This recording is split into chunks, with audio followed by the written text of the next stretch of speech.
I love Chunky Puffs. I hate chunky milk.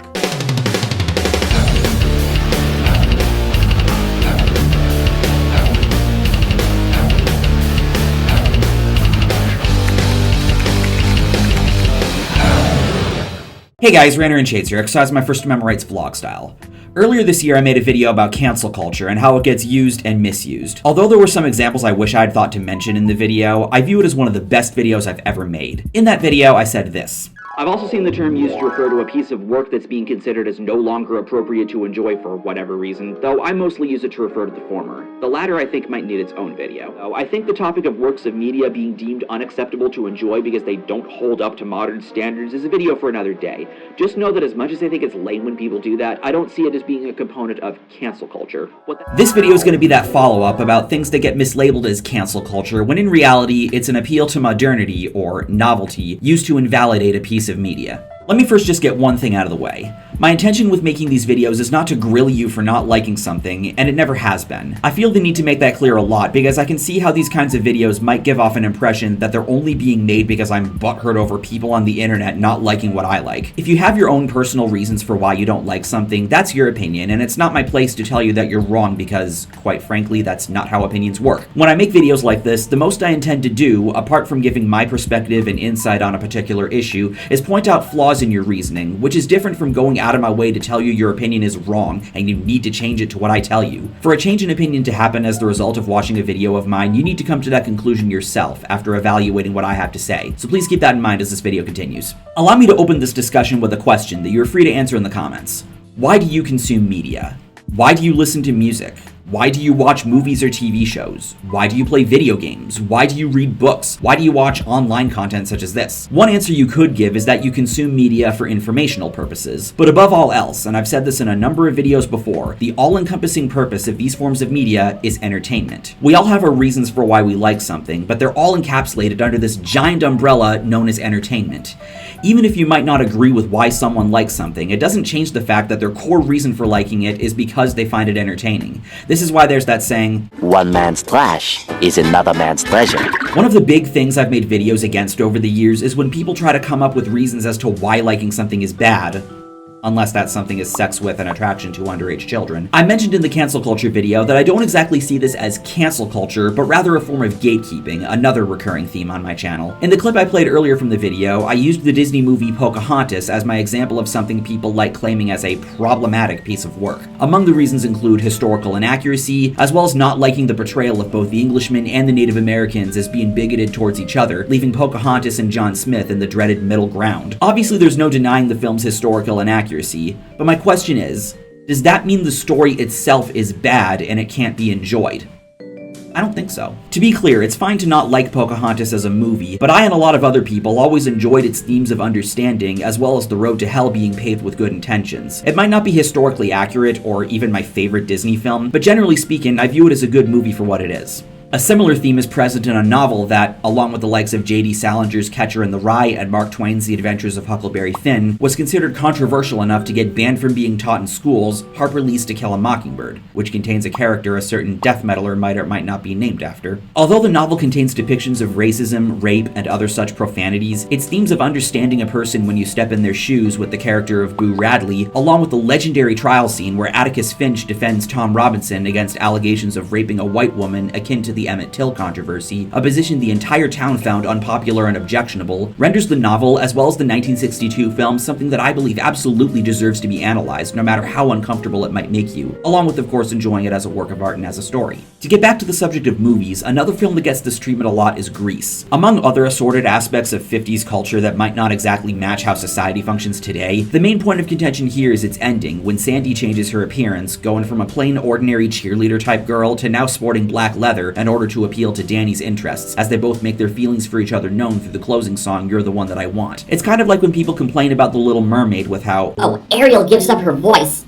for a man. What kind of message does that send to young girls? completely ignoring the context as to why she wants to be part of the human world, what her motivation was that led her to go to Ursula, and how Ursula was appealing to her attraction to Eric as a means of manipulating her into signing the contract. I need to ask again if this means the movie, or musical for that matter, can't be enjoyed for what it is. Maybe I'm biased because I played the radio announcer Vince Fontaine in my middle school's production of Grease back in 2008, so there's a bit of a personal attachment I have, but it's a fun movie from the 70s set in the 50s with catchy rock and roll tunes that aims to be authentic to the setting it's parodying. That's a common trait a lot of movies have that are set in different time periods. Forrest Gump, The Shawshank Redemption, Stand By Me, One Flew Over the Cuckoo's Nest, Catch Me If You Can, Titanic, That Thing You Do, The Help, all set in previous decades. A big part of why these movies are good, at least to me, is that they're authentic and that makes the stories they're telling more compelling. Hey, that rhymes. Even if you might not like the way certain people are portrayed or the usage of certain language, and this is also true with more modern films set in the current era, but the movie is still being true to its setting and it really doesn't detract from the overall quality of the story. Although it comes off a bit slippery slope at times, there's a video I want all of you to watch from the movie reviewer The Critical Drinker called Why the Past Matters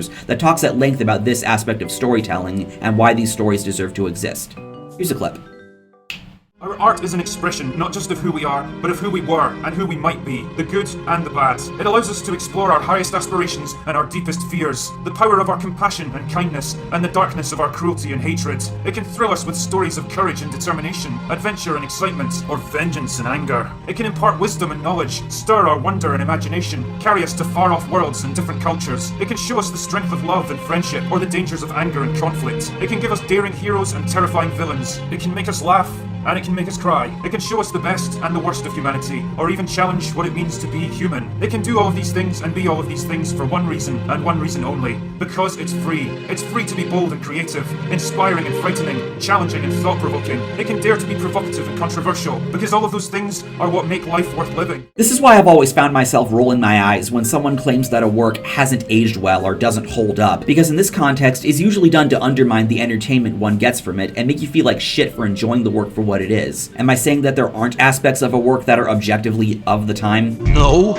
I can and have acknowledged those, and I'll give an example in a bit. All I'm saying is that I find it to be a weak reason for why liking the work is problematic and why it shouldn't be allowed to exist, because at the end of the day, its main purpose is entertainment. In my Rock TV theme songs countdown, I talked about the Nickelodeon show Rocket Power, a show that was created to appeal to the skater culture of the late 90s. Arlene Klasky, one of the show's creators, has even stated that the inspiration for the show came from the activities her children were partaking in at the time. So when I had wound up with 2 boys, I just put them in every sport, they were so active. I just needed to put them somewhere where they could kind of work out their willies. And I guess the rollerblading and the skateboarding, and I just thought that this was the time to do something like that. So we would go down to Venice Beach a lot because of course, we're in Los Angeles, and they would take their bikes and their skateboards, and this is what kids are into. Of course, all their friends were into the same thing too. Yeah. So it was sort of their world, it became my world. Rocket Power was known for using some cringy, dated-sounding language, along with cliché storylines, over-glorification of extreme sports, and over-the-top performances of said sports, and the kind of execution that gave off a vibe that the show was a product of marketing execs trying to pander to what they thought kids found hip and cool. But despite how of the time the show is, and despite how it's not a show I look back particularly fondly on, I would never go out of my way to advocate for it to not exist and for no one to be allowed to enjoy it at all. I even said in that video that I do have some nostalgia for it. A big thing that inspired me to begin working on this video was the backlash to the latest Dave Chappelle comedy special, The Closer, with his jokes about trans people leading people to question if Chappelle was ever funny in the first place. Chappelle has always been known for his dark observational comedy as far back as the early 90s. His sketches on Comedy Central's Chappelle's Show propelled him to the upper echelon of who many consider the funniest comedians of all time. But whenever he, as well as Bill Burr, come out with a new special or make an appearance somewhere, I find that a lot of people seem to forget this about them and are reminded that dark comedy is indeed a thing that involves the potential for certain things they like or identify with to be joked about. The thing about comedy, especially observational comedy, is that it's based on reality. It's the same reason why stereotypes exist. The bare minimum for something to be joked about is for it to exist. Everything can be joked about, or at the very least, jokes can be made about it. That's one of the main reasons why South Park is tied with Seinfeld for being my favorite show. It's known for its on-point cultural commentary, showcased through an over-the-top comedic lens, and it shows no favoritism towards anything or any group of people, which was enough to get 5 episodes banned for daring to depict the Prophet Muhammad, along with the show recently being banned in China for its criticism of the Chinese government. Not to mention pissing off the Church of Scientology with their depiction of it as a cult, to the point where the church convinced one of its members, the late Isaac Hayes, who voiced Chef, to quit the show. Goodbye. Now, whether or not a joke is funny can depend on things like the delivery, the setup, the punchline, etc. But above all else, it's subjective. Just because you don't find something funny doesn't mean that it isn't funny, or that no one is allowed to find it funny or make those jokes themselves. You're allowed to be offended. The First Amendment does allow that, as my catchphrase implies, but what's important to understand is that offense is taken, not given. A video of mine that touches on this that has aged more amazingly than I ever could have predicted is my Pussy Melter video that I made 3 years ago. If you haven't seen it, check it out. Something else I remember hearing about a few years ago that led me to want to make this video was my old friend Buddy Nielsen wanting to re-record Census Fail's first EP, From the Depths of Dreams, for the oh-so-terrible crime of using the words bitch and whore. Now, yes, I understand that these are just 2 words, and it's not necessarily the same as the band trying to play historical revisionist, but I still see it as counterproductive to why the content exists in the first place, especially with the reasoning in mind. It's telling a story, setting a scene of a period of time in the singer's life, expressing emotions that captivate the listener to empathize with the message being conveyed through the song, and maybe even relate to the singer as well. Taking such issue with certain language to the point of wanting to re-record and re-release the EP almost comes across as invalidating that aspect of art. I felt similarly when Paramore made the decision to indefinitely cut their song Misery Business, aka that song Olivia Rodrigo totally ripped off, from their live sets, again for usage of the word whore. With how huge of a song Misery Business is for them and how much people love that song, you can only imagine how upsetting this was to a significant portion of their fans. You can feel how you want about certain words, but context is also important, especially in art. And again, it's conveying a message, emotion, and story that people are able to find some form of enjoyment in. Art shouldn't have to adhere to some arbitrary standard in order to be acceptable for others to enjoy or for the work to exist. Not to mention, a work of art always means something to not just its audience, but also its creator, and who are you to take that away from them? I understand that it's their work and they can do what they want with it, and I can understand if they themselves don't really like it or connect with it the way they did when it was created. I remember Frankie Palmieri of Amur stating this about his early lyrics a little while ago, and I also remember during the Debunking the Metal is Sexist Theory video I did with Official GATG, which has also aged pretty spectacularly, there was a part in the goalpost shift-laden article we read where Alex Wade, one of the guitarists in Whitechapel, as well as Andy Marsh, I said Andy, said something to that effect when questioned about the lyrics of their band's early work, which I remember giving some benefit of the doubt. We all cringe at shit we did when we were younger. Hell, I've made it known I don't look back all too fondly on much of the videos I made in 2013, though that's mostly due to how much I've improved with my scripting, editing, and thought process. In my opinion, around 2015 was when I think my style really started to materialize and my content really started to become watchable. But no matter how valid of a stance it is for an artist to no longer like or even stand by something they've created, it doesn't take away from the fact that the work means something else to its audience and people can still get something out of it. Now get out! Okay, I'll go. But I'm not gonna write about some other writer. What? I said I was going to write my report about Agatha Caulfield, and I'm going to do it. You mean I'm still your favorite writer? After I yelled at you and treated you like a dog? That's right. What are you, crazy? Why? Because you wrote these books. Because when I read them, they made me happy. And because even though you say you don't believe in all the stuff that you wrote in your books, I know that deep down, you really do believe it. You couldn't have written these stories if you didn't. Maybe you don't believe in yourself anymore. If that's really true, I'm sorry. But I still believe in you, and you're still my favorite author. I remember making a post touching on this on my fan page last year. A few friends and colleagues of mine in the ranting community have made a significant portion of, if not all of their videos unavailable in recent years, and this is not meant to be a dig at any of them, just so you know. But a big reason why I don't intend on doing that, even when the time comes where I inevitably move on from YouTube, is that I know my work means something to people, both in and out of my audience. They connect with it, relate to it, take something from the messages presented, or even just find it entertaining and enjoyable for what it is. And much like with the Pussy Melter video, there might even be elements of the commentary I provide that manage to maintain its prevalence years later, just like with music, movies, and other forms of media. Who am I to take that away from anyone, regardless of if I've moved on or whether or not I like the videos anymore? To get back on track, an article I remember reading around the time of the Paramore story involved an interview Slash did where he doesn't so much as disown the material, but rather acknowledges the crassness of songs Guns N' Roses have made, such as Rocket Queen, which included a recording of Axl Rose having sex with then drummer Steven Adler's girlfriend, It's So Easy, Used to Love Love Her, and of course, One in a Million, the one song from GNR Lies not included on the 2018 remaster of Appetite for Destruction. When he was asked about how well GNR's songs have aged in the Me Too era, here's what he said. Never crossed my mind. I think when the Me Too thing really sort of blew up, the thought crossed my mind of a bunch of musicians, not particular ones, but just musicians. But they're, for the most part, as far as all the ones I know, and it wasn't like that. We didn't have that particular relationship with girls. It was a lot more the other way around in some cases. Anyway, so some of the songs and all that were sort of sexist in their own way, but not to be taken that seriously. I don't think they were malicious or anything. Again, like me and Stoppmeister said in the Debunking the Metal is Sexist theory video, that's the thing about music and art as a whole. It should be treated not as an indication of an artist's beliefs or a reflection of what the audience condones, at least when they aren't making it known that's the case like in political music, but as just music that you either enjoy or you don't. It's not that deep. So let's tie this back into the subject of cancel culture.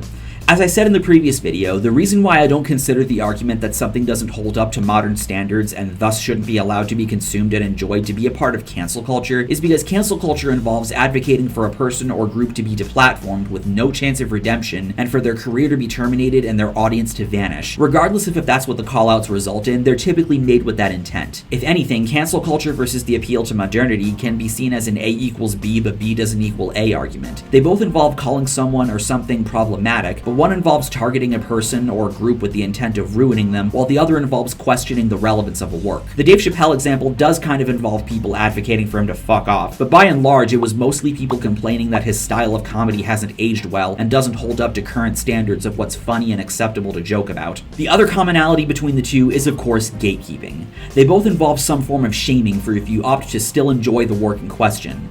I know I'm regurgitating a lot from the cancel culture video at this point, but it really bears repeating so people understand what I'm saying and don't try to take me out of context, intentionally or otherwise. At its core, liking a work isn't an endorsement of anything other than finding it entertaining and enjoyable as a work of art, because that's the primary purpose of art. Another thing I'd like to touch on is a little word analysis about the word propaganda, since these kinds of people like to use that word to mean anything I don't like or disagree with. The definition is information, especially of a biased or misleading nature, used to promote or publicize a particular political cause or point of view. Can a work of art also function as a propaganda piece? Yes! I ain't gonna deny that. I never said entertainment was the only purpose of art. But not only does that not invalidate the content as entertaining to an audience, but it's also a really flimsy argument to make against a song, film, or show just because you think it doesn't hold up to current standards. A key element of propaganda is the usage of fallacies done in a way to promote a particular narrative.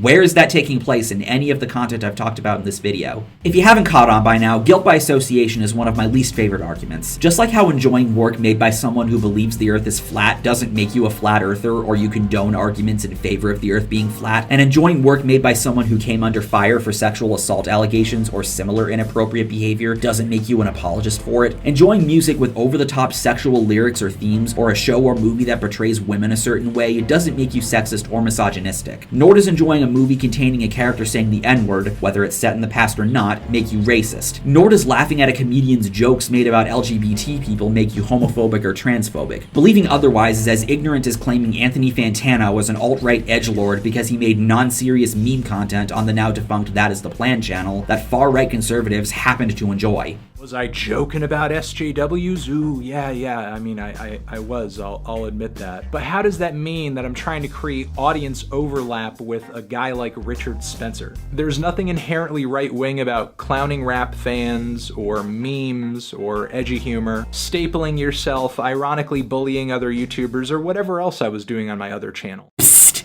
That hit piece is an example of actual propaganda. Also, oof.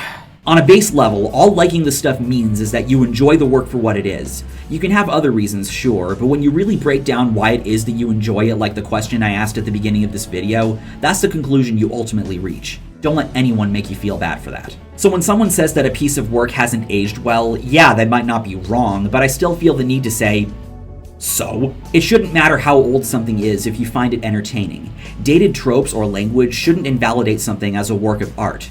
If you don't like something just because you're not a fan and it doesn't appeal to your specific taste, that's fine. It's one of the reasons why I believe the don't like, don't watch argument can be valid. But otherwise, like what you want to like. Enjoy art as entertainment. Because at the end of the day, That's why it exists in the first place. I'm Shades, and I'll see you next time.